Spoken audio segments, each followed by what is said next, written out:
नमस्कार, मैं हूं देवांजलि मोइत्रा। कहावत है कि इंसान सत्ता की लालच में कुछ भी करने को तैयार रहता है और इसका जीता जागता सबूत नेपाल के प्रधानमंत्री केपी ओली, जिन्हें आप देख सकते हैं। जी हां, नेपाल के प्रधानमंत्री केपी ओली अपनी कुर्सी बचाने के लिए सदियों पुराने रिश्ते को तार तार कर रहे हैं। आज आलम यह है कि भारत चुप है, लेकिन भारत को सबक सिखाने या जलील करने का कोई भी मौका नेपाल के पीएम केपी ओली छोड़ना नहीं चाहते। इसी कड़ी में कुर्सी के चक्कर में वो इतना गिर गए कि अब खुद ही पीएम केपी ओली अलग थलग पड़ गए।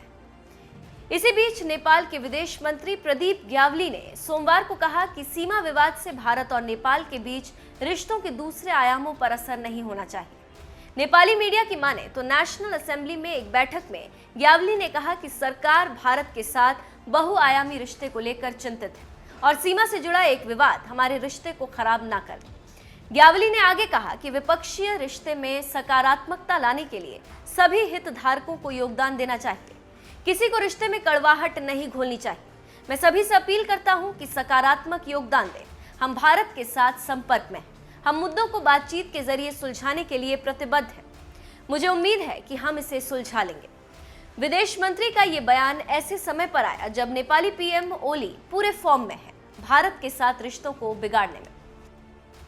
इसीलिए विदेश मंत्री का बयान बहुत अहम माना जा रहा है, क्योंकि एक दिन पहले ही प्रधानमंत्री केपी शर्मा ओली ने कहा कि काला पानी, लिपुलेख, लिम्पियाधुरा को नेपाल के नए नक्शे में शामिल किए जाने की वजह से भारत उनको सत्ता से हटाने की कोशिश कर रहा है। यहाँ पर एक बात बताते चलें कि इस विवाद की शुरुआत मई में भारत के रक्षा मंत्री राजनाथ सिंह ने कैलाश मानसरोवर के लिए लिपुलेख होते हुए एक लिंक रोड का उद्घाटन किया था।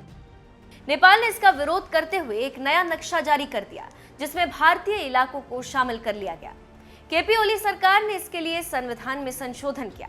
माना जाता है कि देश में अपने खिलाफ बने माहौल को दबाने के लिए केपी राष्ट्रीयता का ये मुद्दा उछाल रहे हैं, लेकिन उनके खिलाफ पार्टी में ही अविश्वास पैदा हो गया।